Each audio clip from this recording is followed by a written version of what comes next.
अजी सुनते हो, जब से मैं शादी करके आपके यहाँ आई हूँ तब से आप कहते रहते थे कि मेरा भी वक्त आएगा। अब तो हम बूढ़े भी हो गए। अब वक्त कब आएगा? हाँ, बताता हूँ। पहले ये देखो कितना सुहाना मौसम है, उसके बारे में तो सोचो जरा। आपको बताता हूँ मैं कि पूरी कहानी बताता हूँ। सुना, ये मौसम का मजा ले लो, फिर देख लेते।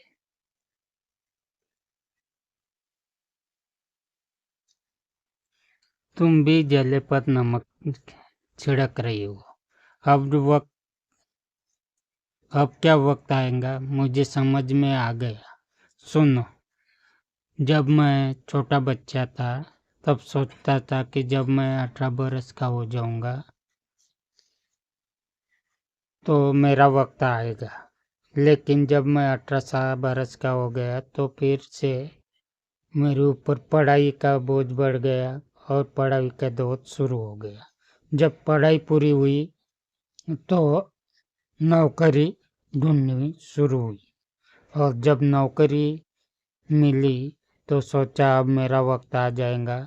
लेकिन नौकरी मिलने के बाद फिर शादी की फिक्र, फिर शादी के लिए तड़पड़ शुरू होगी, फिर शादी होगी, तुम मेरे साथ मेरे घर आ गई। उसके बाद तो तुम्हें पता ही है किस तरह से हमारा परिवार चला। उसके बाद अपने बच्चे हो गए, फिर उनकी पढ़ाई लिखाई का, पालन पोषण का, और उसके बाद माँ बाबूजी की सेवा करने में वक्त कब गुजर गया पता ही नहीं चला, और माँ बाबूजी भी गुजर गए। बच्चे की पढ़ाई पूरी हो गई, फिर बेटी का विवाह कर दिया।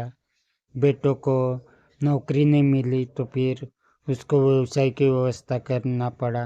फिर उसका अरेंजमेंट करवा दिया, वह सेटल हो गया है, तो वो उसकी जिम्मेदारी वो संभाल नहीं पा रहा था, हमें भी उसका साथ देना पड़ा।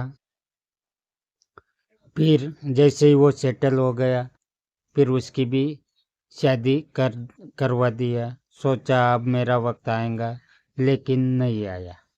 अब तो पोता पोती भी हो गए। अपने बेटा और बहू व्यवसाय संभालते हैं और हम पोता पोती को देखभाल करते हैं। और अब क्या हमारा वक्त आ जाएगा? नहीं, क्योंकि अब हम बूढ़े हो गए हैं। जाने कब ऊपर का बुलावा आ जाए। अगर वक्त रहते हमने हमारे लिए उसी वक्त में से वक्त निकाल कर खुशियाँ ढूंढी होती तो अच्छा होता। जो वक्त हम ढूंढ रहे थे उसे उसी वक्त में से निकाल कर एंजॉय करना चाहिए था। आज यह मलाल तो नहीं रहता कि हमारा वक्त भी कभी आया ही नहीं।